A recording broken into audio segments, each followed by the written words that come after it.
కుబేరలక్ష్మి కటాక్షంతో అందరి ఇంట్లో బంగారం, వజ్రం, వెండి నిండా. లలిత అక్షయ తృతీయ బంగారు నగలకు తరుగులో 1% తగ్గింపు. వజ్రాభరణాలు క్యారెట్కు 5,000 తగ్గింపు.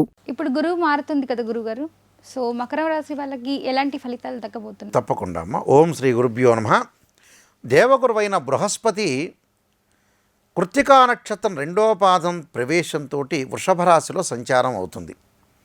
అంటే గురువు ధనకారకుడు, సంతానకారకుడు, లాభకారకుడు, భాగ్యకారకుడు గురువు. అంటే ధనాన్నిచ్చేది, విద్యనిచ్చేది, సంతానాన్నిచ్చేది, భాగ్యాన్ని, లాభానికి కారకుడు గురువు. గురువు సహజంగా గోచారీత్యా 2, 5, 7, 9, 11 స్థానాల్లో ఉంటే మంచివాడు. అంటే వాళ్ళ రాశి నుంచి మనం క్యాలిక్యులేషన్ చేయాలి. ఇది గోచారం. ఈ గోచారంలో మకర రాశి వాళ్ళకి ఎలా ఉంది అంటే, ఇక్కడ మకర రాశి వాళ్ళకి గురువు యొక్క సంచారం అనేది మకరం, కుంభం, మీనం, మేషం, వృషభం. అంటే పంచమ స్థానంలో గురువు యొక్క సంచారం. అంటే సంతానం ద్వారా వీళ్ళకి పేరు ప్రఖ్యాతలు రావటం, సంతానం ద్వారా శుభవార్తలు ఉండటం, సంతానం లేని వారికి సంతానం కలిగే అవకాశం ఉండటం. అలానే వీళ్ళకి ఇక్కడ మీనరాశిలో బుధుడు, అలానే ఇక్కడ మేషరాశిలో శుక్రుడు యొక్క స్థానచలనం వలన వాళ్ళకు అనుకున్న పనులన్నీ కూడా శుభప్రదంగా జరగటం, సమాజంలో గౌరవ మర్యాదలు, అలానే ఆఫీసుల్లో పురోగతి, పనుల్లో ఎదురవుతున్న ఆటంకాలన్నీ కూడా తొలగి విజయం సాధించే అవకాశం ఉండటం, అలానే కుటుంబ సంబంధాల్లో మాధుర్యంగా ఉండటం, అలానే సోదరుల మధ్యలో కూడా మద్దతుగా ఉండే అవకాశం ఉంటుంది. వివాహం కాని వారికి కూడా సంబంధాలు వచ్చే అవకాశం ఉండటం ఒకటి. వివాహితుల జీవితంలో వచ్చే సమస్యలన్నీ కూడా పరిష్కారం కావటం. అంటే భార్యాభర్తల మధ్యలో ఏదైతే చికాకులు కలుగుతుంటాయో, సమస్యలు వచ్చాయో అవన్నీ కూడా పరిష్కారం జరిగే అవకాశాలు ఎక్కువ ఉంటాయి. అంటే పరిష్కారాలు జరుగుతాయి. ఏదైతే చికాకులు ఉన్నాయో అవన్నీ కూడా పరిష్కారాలు జరగటం ఉంటుంది. విద్యా ఉద్యోగ విషయాల్లో చాలా చక్కని ఫలితాలు జరిగే అవకాశం ఉంటుంది. అంటే ఉన్నత ఉద్యోగాన్ని సాధించటం ఒకటి. దానితో పాటు ఇక్కడ ఈ రాశి వాళ్ళకి ఇచ్చేటప్పుడు 2 భాగాలు శని వెళ్ళిపోయింది. ఒక భాగం మాత్రమే శని ఉంది. అది మార్చి 29వ తారీఖు 2025న వాళ్ళకి ఎల్నాటి శని కంప్లీట్ పూర్తి అవుతుంది మకర రాశి వాళ్ళకి. అంటే వాళ్ళకి అన్నీ కూడా అనుకూలమైన వాతావరణం ఉంటుంది. అలానే వీళ్ళకి వచ్చేటప్పటికల్లా గర్వం కూడా పెరిగే అవకాశాలు ఉంటాయి. అంటే అహంకారం, గర్వం కూడా వచ్చే ఛాన్స్ అనేది బాగా ఎక్కువ ఉంటుంది మకర రాశి వాళ్ళకి. అలాంటివన్నీ కూడా లేకుండా బంధువులతో, స్నేహితులతోటి చక్కగా వ్యవహరించి ముందుకు వెళ్ళాలి. అంటే ఇప్పుడే వీళ్ళ జీవితం ప్రారంభమవుతుంది ఇంకా కొంతమందికి. దానికి కారణం ఏంటంటే చాలా జాగ్రత్తగా వ్యవహరించి ముందుకు వెళ్ళాలి. ఎందుకంటే ఎల్నాటి శని కష్టాలు పెడుతుంటాడు. కష్టం అంటే ఏమిటంటే తెలుసుకొని ముందుకు వెళితే కష్ట సుఖాలు అనేవి తెలిస్తేనే జీవితంలో ముందుకు తెలుస్తుంది. ఎందుకంటే భగవంతుడు అలానే పెడుతుంటాడు. అంటే మంచి చెడు 2 చూస్తూ ఉంటాడు. అంటే మంచి వచ్చిందని అంటే బాగున్నామంటే గర్వపడాల్సిన పని లేదు, కష్టం వస్తే దుఃఖపడాల్సిన పని లేదు. కష్టాన్ని, దుఃఖాన్ని అంటే మంచిని, చెడ్డని 2 కూడా సమవుజ్జిగా సమాంతరంగా చూసుకొని ముందుకు వెళ్ళాలి.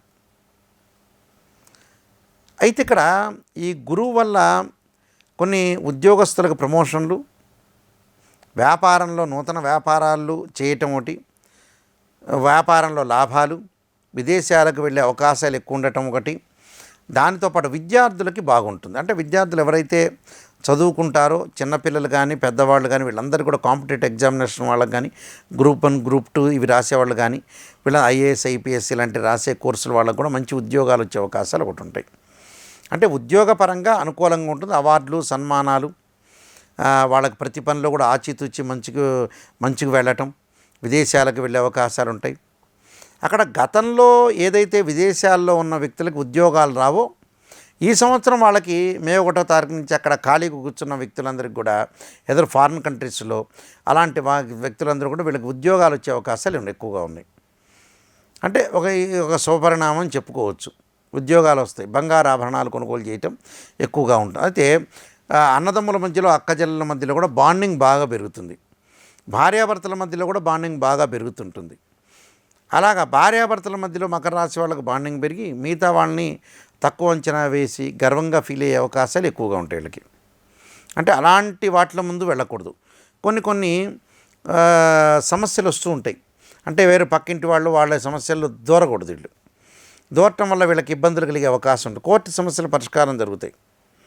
కొంత ఆరోగ్యపరంగా కొన్ని ఇబ్బందులు ఉంటాయి. అంటే ఆరోగ్యపరంగా ఇబ్బందుల్ని కొద్దిగా, ఎందుకంటే శని యొక్క మార్పు జరగటం వల్ల చివరిలో కొంత ఇబ్బందులకు గురి చేసే అవకాశాలు ఉంటాయి. ఆ ఇబ్బందులకి గురి చేయకుండా ఉండాలంటే కొన్ని జాగ్రత్తలు పాటించాలి. జాగ్రత్తలతో పాటు ముందుకు వెళ్ళాలి. అలానే ఆ జాగ్రత్తల్లో కూడా ప్రయత్నాలు సఫలీకృతమవుతాయి. ఉన్నతాధికారులను కలవటం ఒకటి, ప్రయాణాల్లో మంచి మంచి వ్యక్తులు కలయిక వల్ల కూడా వాళ్ళు ఏదో రకంగా వ్యాపారంలో పెట్టుబడులు కానీ, మనకు ఉద్యోగపరంగా అనుకూలం కానీ ఇలాంటివి జరిగే అవకాశాలు ఎక్కువగా ఉంటాయి. అంటే మంచి సంబంధాలు పెరిగే అవకాశం ఒకటి ఉంటుంది. విందులు, వినోదాలు, శుభ కార్యక్రమాల్లో, దగ్గర చుట్టాల దానిలో శుభ కార్యక్రమాల్లో పాల్గొనే అవకాశం ఉంటుంది. అందరినీ కలిసి సఖ్యతగా ఉండే అవకాశాలు ఎక్కువగా ఉంటాయి. అయితే కొన్ని పరిహారాలు చేసుకొని ముందుకు వెళ్తే వాళ్ళు సరిపోతుంది. ఎలాంటి పరిహారాలు చేసుకుంటే మంచిది గురు? శని యొక్క పరిహారం చేసుకోవాలి ముందు. అంటే ఇంట్లో లలితా సహస్రనామం పారాయణం చేయటం ఒకటి, అలానే నీలాంజన సమాభాసం వైపుత్రేమాగ్రజం ఛాయామార్తాండ సంభూతం తమ నమామి శనేశ్వరం అని శని హోరలో చదువుకోవటం మంచిది. ఉదయం పూట శని హోరలో చదువుకోవటం ఒకటి. వీళ్ళు నల్ల నువ్వులు, నల్ల గొడుగు, నల్ల చెప్పులు, నల్లని వస్త్రము దానం చేయటం మంచిది. దానం చేయటం వల్ల శని యొక్క దోషం అనేది పోతుంది. కాబట్టి ఇవన్నీ కూడా వాళ్ళు ఏదైనా ఆరోగ్యపరంగా మటుకు కొద్దిగా ఓ నమ శివ పంచాక్షర చేసుకోవటం, ఓ నమో నారాయణాయ నమః అనే ఇది చేసుకోవటం వల్ల కూడా మంచిది. ఎందుకంటే స్త్రీలకు కొన్ని ఇబ్బందులు కలుగుతాయి ఆరోగ్యపరంగా. ఆ ఇబ్బందులు లేకుండా భగవంతుడి యొక్క ఆరాధన చేసుకోవడం మంచిది. లేకపోతే ఏంటంటే అనవసరంగా ఆరోగ్యపరంగా కూడా కొన్ని ఇబ్బందులు రాకుండా మనం కాపాడుకోవాలంటే చాలా జాగ్రత్త వహించి ముందుకు వెళ్ళాలి. ఇవన్నీ కూడా వాళ్ళు చేస్తే మంచి ఫలితాలు వచ్చే అవకాశం ఉంటుంది. కాబట్టి మకర రాశి వాళ్ళందరికీ కూడా మంచి జరగాలని ఆలోచన చేస్తూ సర్వే జన సుఖినో భవంతు. చాలా చక్కగా చెప్పారు గురుగారు. ధన్యవాదాలు.